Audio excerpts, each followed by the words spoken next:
अमित शाह जी ने राहुल जी की अटेंडेंस को लेकर बोला है, क्या कहेंगे उस पर कि उनकी अटेंडेंस बहुत कम है? अविश्वास प्रस्ताव राहुल जी पे नहीं था, स्पीकर पे था। उस विषय पे बोलना चाहिए। और अब शब्द इस्तेमाल करते हैं और स्पीकर साहब उनको रोकते भी नहीं हैं। आज अब शब्द इस्तेमाल किया है उन्होंने सदन के अंदर। जिस तरह से राहुल गांधी पर अटैक किया पूरे, उसमें अटेंडेंस को लेकर बोला, क्या कहेंगे? बहुत ही ब्रैश लैंग्वेज जो वो हमेशा यूज़ करते हैं। जो ये लैंग्वेज यूज़ करते हैं, उनके जो संस्कार है या नहीं है, उसके ऊपर रिफ्लेक्ट होता है। और दूसरी चीज़, अगर आप उनका बैकग्राउंड जानते हैं तो आप ऐसा लैंग्वेज यूज़ करना कोई सरप्राइजिंग नहीं है। लेकिन पार्लियामेंट में जब उनकी भाषण की शुरुआत इस चीज़ से होती है कि ये unparliamentary language of opposition use करता है, ये निकलना चाहिए क्योंकि क्या प्रथा और परंपरा चलेगी। और अभी वो एग्जैक्टली वो सेम लैंग्वेज यूज़ करते हैं। हम उनके तरफ से एक अपॉलॉजी मांग रहे हैं कि अनपार्लियामेंट्री लैंग्वेज है, गृह मंत्री ये लैंग्वेज यूज़ कर रहा है, तो ये अपॉलॉजी, सॉरी बोलना चाहिए, माफ़ी मांगनी चाहिए। वो करने के लिए तैयार नहीं है। इतनी मगरूरी और इतना एरोगेंस, और हमको सीख दे रहे हैं कि पार्लियामेंट्री लैंग्वेज क्या होना चाहिए, और खुद अनपार्लियामेंट्री लैंग्वेज यूज़ करके अपॉलोजाइज नहीं करते हैं। होम मिनिस्टर साहब पूरे सदन को मर्यादाएं सिखा रहे हैं और खुद गृह मंत्री होते हुए, सरकार के नंबर 2 के व्यक्ति होते हुए, जिस तरह की भाषा संसद के अंदर उन्होंने इस्तेमाल की, और पहली बार नहीं की, आज ये दूसरी तीसरी बार उनकी इस तरह की भाषा है, तो उसी से अंदाज लगाया जा सकता है कि खुद को, दूसरों को मर्यादा सिखा रहे हैं, लेकिन खुद तो मर्यादित आचरण करें। संसद की गरिमा बचाने के लिए आज 2 दिन से बहस हो रही, और सबसे ज़्यादा सरकार की तरफ से जिनको जवाब देने ने दिया, सबसे ज़्यादा संसद की गरिमा उन्होंने ही गिराई। इसलिए सरकार को आत्ममंथन करना चाहिए, चिंतन करना चाहिए।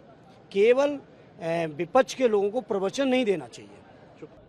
जब आदरणीय होम मिनिस्टर ने अपनी भाषण करी, उसमें एक ऐसे शब्द का उपयोग किया जो अनपार्लियामेंट्री है। जितने भी अपोजिशन मेंबर्स हैं, उन्होंने डिमांड किया कि उनको माफ़ी मांगनी चाहिए, लेकिन उन्होंने माफ़ी भी नहीं मांगी। और जो विपक्ष का फ़र्ज़ है, जो तैयारी थी, जो उनको कटघरे में लाने की बात थी, वो मौका नहीं दिया गया।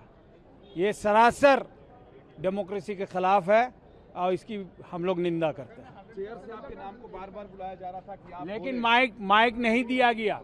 बार बार हमने कहा हम खड़े हैं अपने सीट पे, माइक दिया जाए, लेकिन माइक नहीं दिया गया। ये है, चल रहा है इस तरह का मोदी गवर्नमेंट में, इस तरह का पार्लियामेंट चल रहा है। अमित शाह जी ने राहुल जी की अटेंडेंस को लेकर बोला है, क्या कहेंगे उस पर कि उनकी अटेंडेंस बहुत कम है? अविश्वास प्रस्ताव राहुल जी पे नहीं था, स्पीकर पे था। उस विषय पे बोलना चाहिए। और अब शब्द इस्तेमाल करते हैं और स्पीकर साहब उनको रोकते भी नहीं हैं। आज अब शब्द इस्तेमाल किया है उन्होंने सदन के अंदर। जिस तरह से राहुल गांधी पर अटैक किया पूरे, उसमें अटेंडेंस को लेकर बोला, क्या कहेंगे? बहुत ही ब्रैश लैंग्वेज जो वो हमेशा यूज़ करते हैं। जो ये लैंग्वेज यूज़ करते हैं, उनके जो संस्कार है या नहीं है, उसके ऊपर रिफ्लेक्ट होता है। और दूसरी चीज़, अगर आप उनका बैकग्राउंड जानते हैं तो आप ऐसा लैंग्वेज यूज़ करना कोई सरप्राइजिंग नहीं है। लेकिन पार्लियामेंट में जब उनकी भाषण की शुरुआत इस चीज़ से होती है कि ये unparliamentary language of opposition use करता है, ये निकलना चाहिए क्योंकि क्या प्रथा और परंपरा चलेगी। और अभी वो एग्जैक्टली वो सेम लैंग्वेज यूज़ करते हैं। हम उनके तरफ से एक अपॉलॉजी मांग रहे हैं कि अनपार्लियामेंट्री लैंग्वेज है, गृह मंत्री ये लैंग्वेज यूज़ कर रहा है, तो ये अपॉलॉजी, सॉरी बोलना चाहिए, माफ़ी मांगनी चाहिए। वो करने के लिए तैयार नहीं है। इतनी मगरूरी और इतना एरोगेंस, और हमको सीख दे रहे हैं कि पार्लियामेंट्री लैंग्वेज क्या होना चाहिए, और खुद अनपार्लियामेंट्री लैंग्वेज यूज़ करके अपॉलोजाइज नहीं करते हैं। होम मिनिस्टर साहब पूरे सदन को मर्यादाएं सिखा रहे हैं और खुद गृह मंत्री होते हुए, सरकार के नंबर 2 के व्यक्ति होते हुए, जिस तरह की भाषा संसद के अंदर उन्होंने इस्तेमाल की, और पहली बार नहीं की, आज ये दूसरी तीसरी बार उनकी इस तरह की भाषा है, तो उसी से अंदाज लगाया जा सकता है कि खुद को, दूसरों को मर्यादा सिखा रहे हैं, लेकिन खुद तो मर्यादित आचरण करें। संसद की गरिमा बचाने के लिए आज 2 दिन से बहस हो रही, और सबसे ज़्यादा सरकार की तरफ से जिनको जवाब देने ने दिया, सबसे ज़्यादा संसद की गरिमा उन्होंने ही गिराई। इसलिए सरकार को आत्ममंथन करना चाहिए, चिंतन करना चाहिए। केवल विपक्ष के लोगों को प्रवचन नहीं देना चाहिए। जब आदरणीय होम मिनिस्टर ने अपनी भाषण करी, उसमें एक ऐसे शब्द का उपयोग किया जो अनपार्लियामेंट्री है। जितने भी अपोजिशन मेंबर्स हैं उन्होंने डिमांड किया कि उनको माफ़ी मांगनी चाहिए, लेकिन उन्होंने माफ़ी भी नहीं मांगी।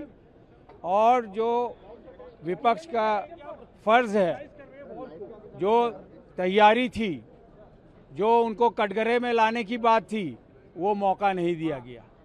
ये सरासर डेमोक्रेसी के खिलाफ है और इसकी हम लोग निंदा करते हैं। चेयर से आपके नाम को बार बार बुलाया जा रहा था कि आप लेकिन माइक नहीं दिया गया। बार बार हमने कहा हम खड़े हैं अपने सीट पे, माइक दिया जाए, लेकिन माइक नहीं दिया गया। ये है, चल रहा है इस तरह का मोदी गवर्नमेंट में, इस तरह का पार्लियामेंट चल रहा है।